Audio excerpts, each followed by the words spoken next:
Okay, hands up if, like me, you're starting to feel just a little bit overwhelmed by the sheer number of phones that OnePlus are pumping out. This is the brand new Nord 2T. I also have the, where is it, this one? The Nord CE2 Lite, and there's about 8, 9 other options available. Anyway, let's put that just to one side for a moment and talk about this guy. It is the new Nord 2T, which is a slightly upgraded and also surprisingly slightly cheaper version of the Nord 2. This guy, which came out 9 months ago in July 2021. So while this isn't quite a full Nord 3, and from the front you'd be kind of hard pressed to tell the difference between them, there are still some welcome upgrades here to the processor. We get more RAM, faster charging, there's a few camera software tweaks, and of course we get the latest OxygenOS and Android software. This is basically their flagship mid-range phone, if that makes sense. The Nord 2T starts from £369, which is actually less than the $399 the Nord 2 originally sold for. And also we're getting 8 gigs of RAM rather than 6, along with 128 storage.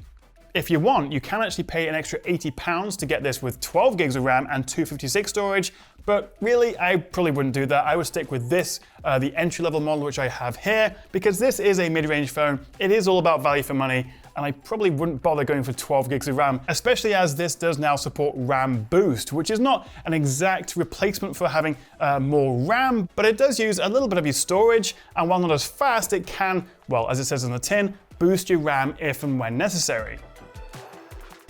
So £369, that makes this pretty interesting actually, not just because it's £30 cheaper than the Nord 2 was, although because that's been out for a while it's now discounted, so about the same price, but not only does this undercut the iPhone SE by 50 quid, this is also cheaper than the Galaxy A53 at $399, which I reckon is probably this guy's closest rival. Plus, of course, you get the new 80-watt Super VOOC charger in the box, the same one that you get with the flagship 10 Pro, and actually means you can top this up from 0 to 100% in 27 minutes, which is not too shabby at all. And you get the charger included, and it's £30 cheaper. So arguably, this is a better value option than the A53, but I think in practice, it's going to come down to day-to-day performance, camera quality, and also the software support, which I think is one area Samsung may have this beat, because they offer 4 years of Android updates with a 5th security year update, whereas we only get 2 years of Android updates promised with a 3rd year of security updates.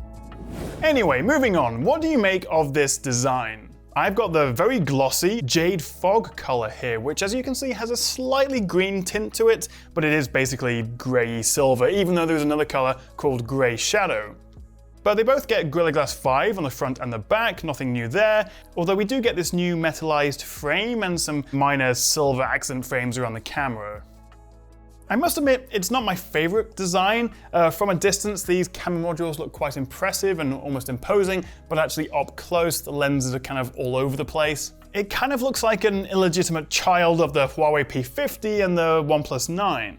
From the front, you really can't tell any difference versus the original Nord 2. Both phones have this slightly chunkier chin at the bottom, which means we have this asymmetrical bezel. But none of that really matters, and at 8.2mm thick and with a 6.43-inch screen, it is really comfortable to hold and use. And I also do appreciate that we get a screen protector on it as well.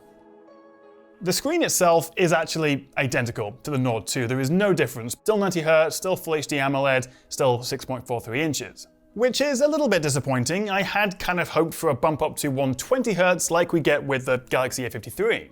Although, one new feature is that we now get dual ambient light sensors, one on the front and one on the back, which apparently makes it better at sensing lighting conditions around you and adjusting the screen's brightness accordingly. Not exactly a headline upgrade though, I think you'd agree. We do still get stereo speakers, although in my experience the bottom firing one is a lot louder, so it can sound a little bit one-sided, and like before there is still no microSD or headphone jack here. Both of which we do get on this, the new Nord CE2 Lite, which is also about £100 cheaper. Now we do get a pretty good size 4500 mAh battery in here, again no surprises, same as before, and while I have only been using this for a few days, it does seem to perform quite well. I'm getting to about 11 PM at night with about 25% still in the tank, plus of course you can quickly top it up thanks to that Super VOOC charger, although there is still no wireless charging. Now we'll come to this camera in just a second, but first I reckon the biggest upgrade with this 2T is the fact that we have this new Dimensity 1300 processor, which is a smaller 6nm chip versus the 7nm Dimensity 1200 AI that we get in the standard Nord 2. And it's actually a decent little upgrade. Putting it side by side with the Nord 2, which actually is the highest spec 12GB model I have here, so it's not actually quite on an even playing field with the 2T, but despite that, in multi-core, the 2T is 14% faster, although we're not seeing that much change for the single core.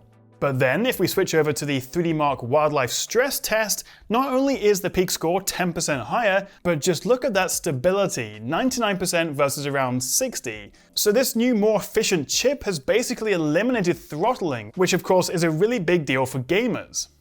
So it's about 10 to 15% faster than the Nord 2, not something you'd really notice in everyday use, although as I say, the stability that you get, especially with longer gaming sessions, will be noticeable. But I think for most people day-to-day use, I would much rather have seen a 120Hz upgrade over this 90Hz. For me at least, that would have been a much more significant upgrade. But still, while this doesn't compete with the performance of proper flagship phones with Snapdragon 8 Gen 1s, it's still plenty fast enough for COD Mobile and even a bit of Genshin Impact. But it is still mainly thanks to OxygenOS, and we're now on 12.1 on top of Android 12, that makes the biggest impact for the 2T feeling fast and responsive to use. Plus, there's a healthy amount of customization options. Although in China and some other countries, OnePlus phones have now fully transitioned to Oppo's Color OS, but at least here in the UK, we are still on OxygenOS. So the Dimensity 1300 is all about power efficiency, but it does also unlock a few new software features for the camera, with improved night mode shots and also better dynamic range in video. So let's talk about this camera, which won't take long because the camera hardware on both the front and the back is identical to the Nord 2. There is nothing different. We get the same 50MP main camera, the 8MP ultra-wide, and also a 2MP what they call mono lens, which is essentially a depth sensor for improving portrait shots. And we're also getting the same 32MP selfie camera up front. So while there is nothing really new, the camera is still pretty good given the price, and as you can see from these photos I've taken with it, in good light we do get bright, sharp and natural looking shots. Although as expected, it does start to struggle a little bit in low light, with noise and white balance issues cropping in.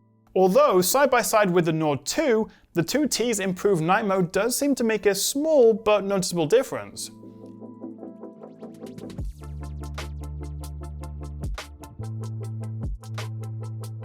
You can also see that the 2T takes these night mode photos a lot faster, which of course is important if you have moving subjects so you get less blurry night mode shots. Although I must admit, I am a bit disappointed by the video. It tops out at 4K on the back and 1080p up front, and in good light the quality is decent, but honestly the rubbish stabilization makes 4K pretty much unusable unless you're standing still, and even 1080p can look a bit jerky. Of course, lighting makes a big difference, and I would recommend turning on the AI enhancement, which significantly improves the dynamic range, but I think that while I haven't fully reviewed the Galaxy A53 yet, my impression so far is that that does offer a better camera system. It's a tricky one this, because on the one hand this is cheaper than the Nord 2 and also better with the faster charging, the extra RAM, the faster and more stable processor, and a couple of little camera software tweaks, and also the slightly refreshed design, but I'm not really sure if that's a good thing or not. So certainly if you were considering buying a Nord 2, then don't get the 2T. But on the other hand, have they done enough to really keep up with the competition like the Galaxy A53 and indeed the Pixel 6a, both of which are a little bit more expensive than this, so bear that in mind. I think for £369, this base model is definitely worth considering, but I just wish there was a bit more of an upgrade here, perhaps to 120Hz, perhaps a slightly improved camera from a hardware or sensor point of view. It's just a bit boring.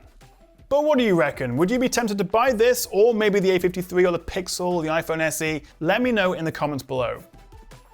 But also, while I haven't talked about it that much, it is worth considering this if you are on a tighter budget, the Nord CE2 Lite, which starts at £279. And also, as I say, you get some features like microSD and headphone jacks that you don't get with this. The main downside of this is that it's an LCD rather than AMOLED screen. But if you can live with that, definitely worth considering. Thank you so much for watching, guys. If you want to see more from me, don't forget to hit that subscribe button and ding that bell icon on all those annoying YouTuber things. And I'll see you next time right here on the Tech Chat.